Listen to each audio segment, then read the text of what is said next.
They'll not record anywhere.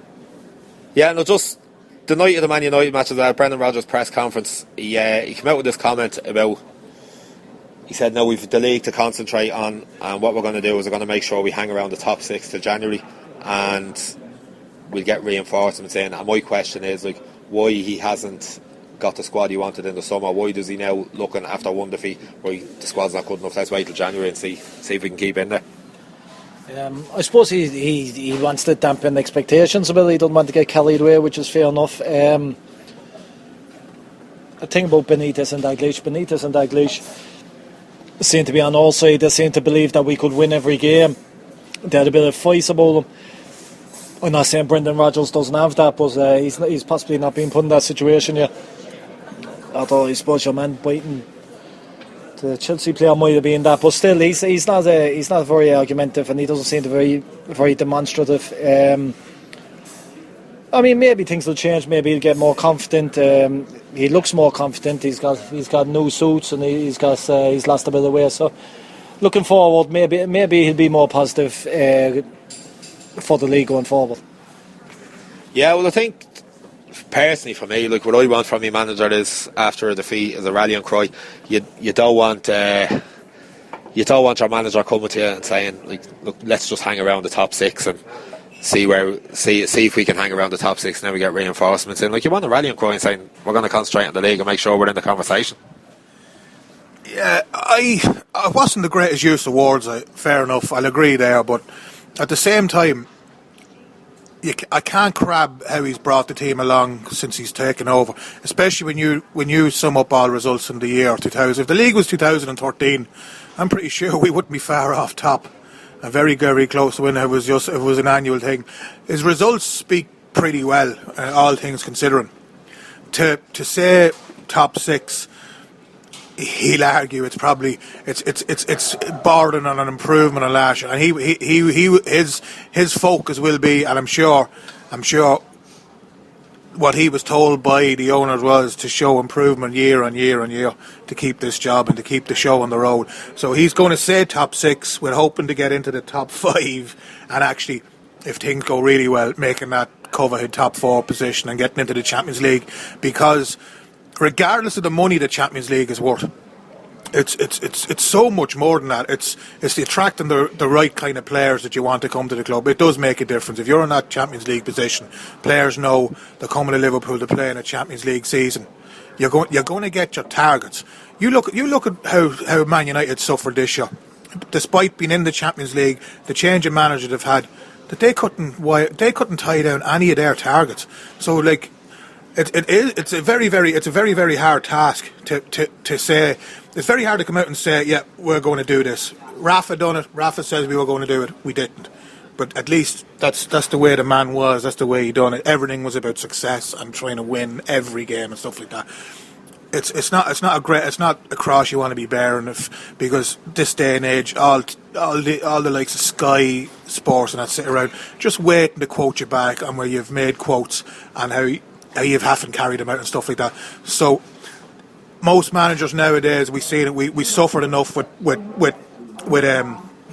do you call him, Hodgson, and his negative approach to how we were ever going to do, and always downsizing and downplaying expectations.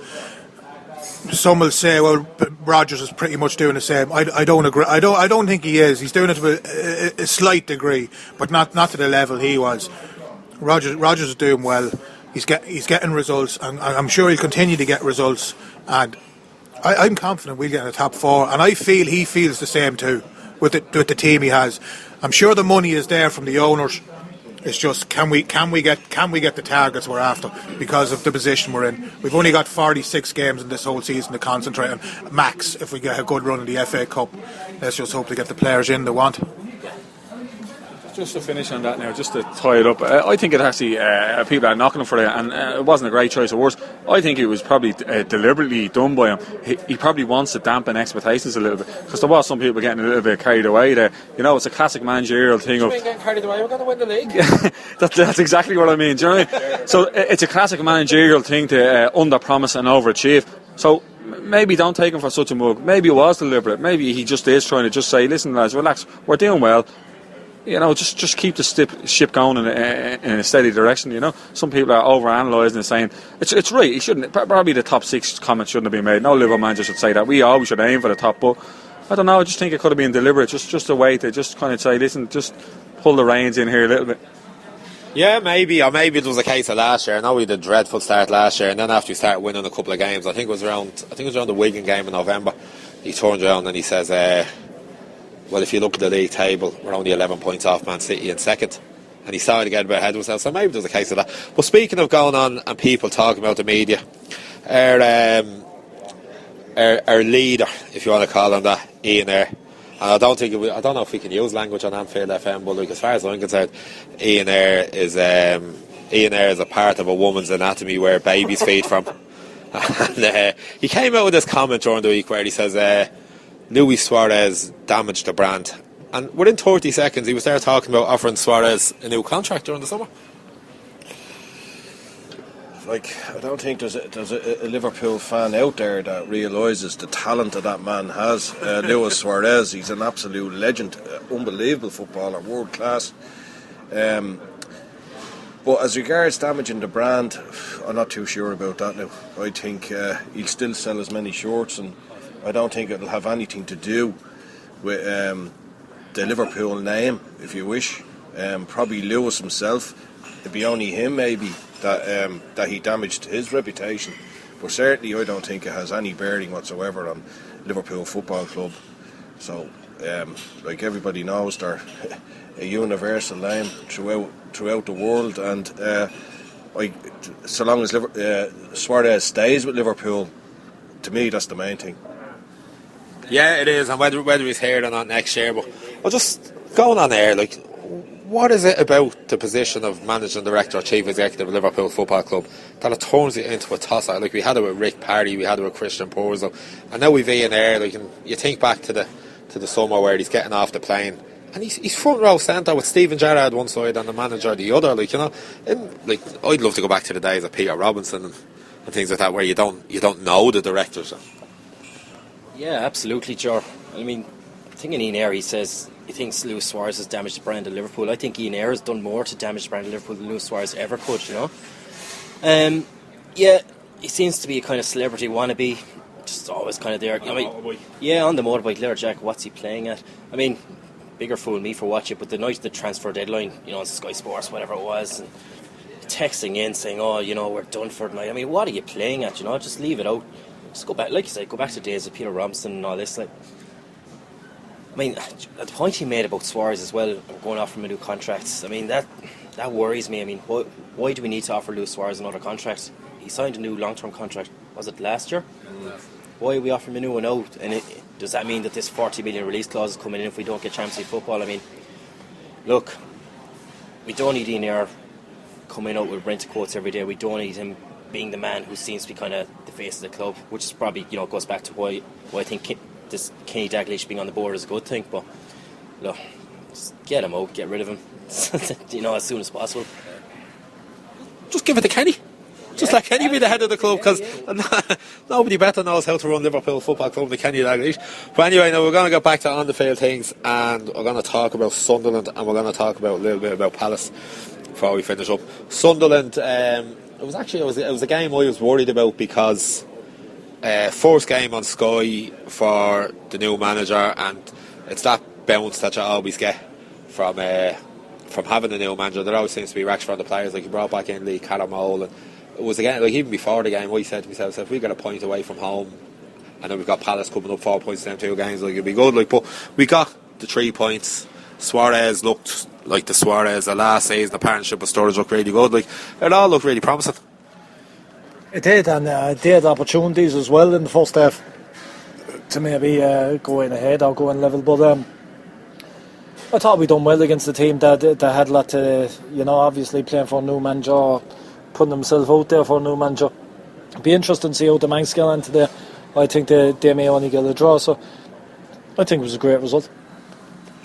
Yeah, it was 3 points away from home. We're going our aim this year is to go back into the Champions League, and for me, I think we need to go back to the Gerrard Houllier mantra, where you you get 2 points per game, and that gets you 76 points over the course of the season, where you win a game, you draw a game, or if you lose a game, you just make sure that you win your next two. It was a good 3 points, Paul. It was very good 3 points. I mean, I think it's 13 points from 6 games this season compared to 5 points from 6 games last season. So, I mean, if stats speak for themselves. Well, on the match, the midfield was still overrun. Still a lot of mistakes, but definitely I was the same fear as you. Once I seen that mad fascist was sacked, I was saying to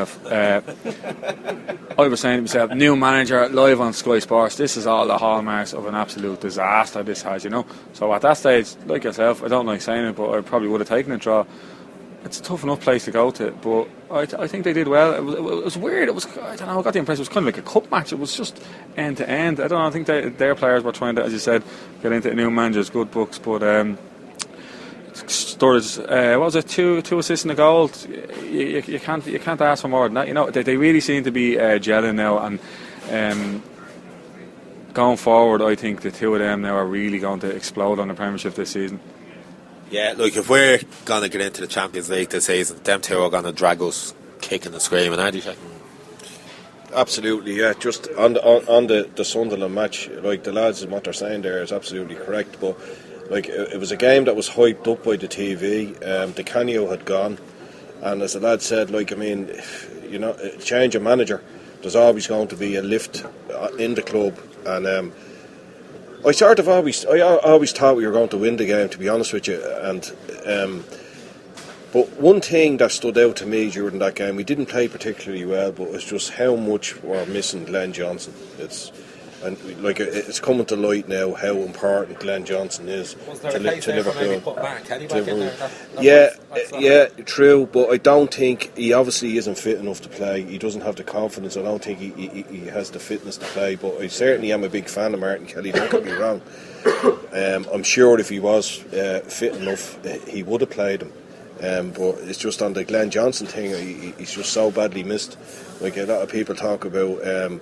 The likes of obviously Suarez was missing, and if Gerrard was out injured, but it's really shown how good Glenn Johnson is, how important he is to the club. Yeah, and that's he's obviously not back for another couple of weeks, but that just all the leads onto the Palace game. Like, with that right side now, I think with Lucas being suspended, Joe Allen's not fit, Jordan Henderson is going to shift back inside there now, so I'm hoping. If we're talking about the Palace team now, if we go to 3 centre-backs, maybe Jagger might come back in for Skertel, but you'd probably like to see now Martin Kelly, if he is fit enough, get a shot at that right wing-back spot, because it's a role I think suited him. Yeah, how many games has he since he came back? Has he played 1 or 2? It's the first game of pre-season, so I don't understand how he's not fit. Yeah, well, maybe I don't. He's only played Man United games. Yeah, like before he picked up that bad injury, a season and a half ago, or that like that, he did look like he was ready made to fill that gap there, But I don't know. I'm not one for analysing games tactically or stuff like that too much. I'm all about seeing us play well, play evenly, and score goals at the front end. And when I look at us and see how the creativity we have there now, well, it's lacking that little bit now with Coutinho, but it's the first time in years I've been really confident over scoring goals in every game with the two fellas we have up front. I've never felt that, no matter how well we were doing in 2008, 2009, stuff like that, or since then or before that, never was assured, even though Torres was on the scene and stuff, I was never that assured where the goals were going to come, and if we could score goals in games.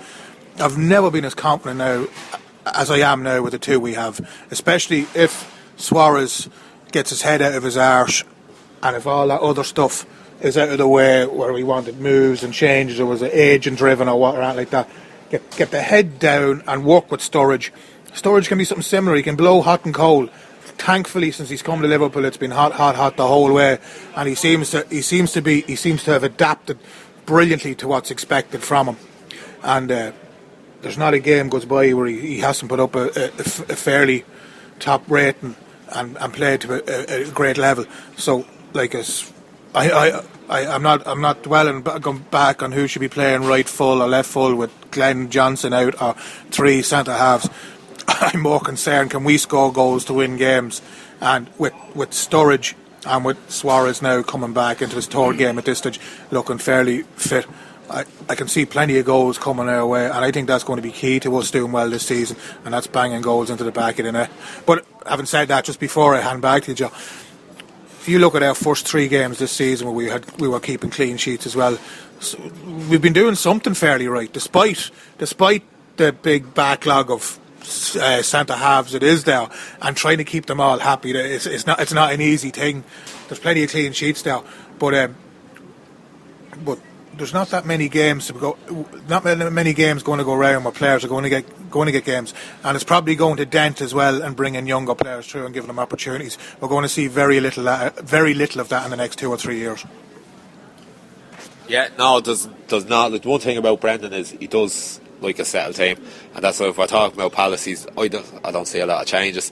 I see the same team as last week. Like obviously when Lucas is suspended, like how the name of Jesus Christ is Lucas suspended after 6 games and 5 buckets? It's horrendous. But anyway, I think you see Henderson move into the middle, and then after that the only question mark is like over the right side, like who plays. Does Raheem Sterling play there? Personally, I've already said I want Mark Kelly to play there. But Well, regardless of the team that plays today, the only thing that kind of concerns me is Holloway. He's come to Anfield before, he's gotten the results. You look at that Southampton performance. We had Charlie Adam then, Charlie. Well, fair enough. You have Charlie Adam. But you look at that Southampton performance, and man for man, they just muscled us out of that game. And the concern for me, probably not today, I do fancy us to win today, but you know, going on, our other manager's going to look at that performance and say, hang on, this is how we can take them on. But I mean, just looking as well at the fixtures between now and the end of the season, and today actually is a must win. I mean, you're playing Crystal Palace at home, so you have to win that anyway, but you look at our run of home games, like it's Palace, Fulham, West Brom, West Ham, Norwich, Hull. Those sort of games, you really feel the 3 pointers before the start of the season. Yeah, and you have to get them. And then you look at our away games, and we're playing Man City, Spurs, Chelsea, Everton. You know, even Holloway. That looks like a tricky one at the moment. You know, so I mean, you just got to go out there and absolutely batter them today. I don't think we will batter them. That's not how we've been doing it this season, but just have to do it. just before we finish up now, we do predictions, and the last time we talked we got predictions absolutely horrendously wrong, and I predicted that we'd beat Southampton and we'd beat Man United, so obviously my predictions are opposite, so I'm just going to predict we lose. Then we'd obviously win. Great logic there, Jay. As the lads were saying, Crystal Palace are crap, they really are, but they haven't lost by more than 2 goals this season at all, and Spurs only bet them. So they're going to come and they're going to park the bus sideways, I think. But I think I'm going to go against the grain here. I think with an early goal, I think we'll do them, and we'll do them good. I've seen mentioned a few times Suarez 14-1 for a hat trick.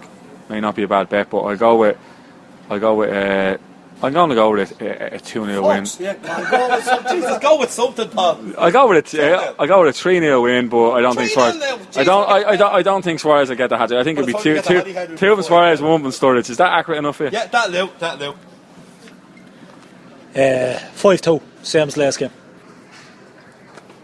I don't think we slam I don't think we slam teams at home as much as we like to think and stuff like that. The last time we did was, I think, Swansea, who didn't give a monkeys the week before they played the Carling Cup. So I think we'll win. I think we'll score goals, but I can see it being a nervy 2-1 or 3-1. 2-1 Liverpool. Did you not tape any of that either? You have to go again. Oh, technical hitch there. We're back again. Don't forget, yeah. No, I think it'd be a handy win. I really believed it'd be 3-0 and maybe 4. Well, that's I think we lose today, because obviously if I say we lose, we're going to win. But I still have that belief that we're going to win the league, and if we don't win the league, we're going to be there or thereabouts. But just before we go, we've one last question, and it's fucking something that's been annoying me for years. Shay, what do you put in your hair? Because I swear to God, this man's hair, right, slick back now. You have to see it. It's unreal. We have to get. If we get a photograph, we get Jockey to put it up. But shampoo.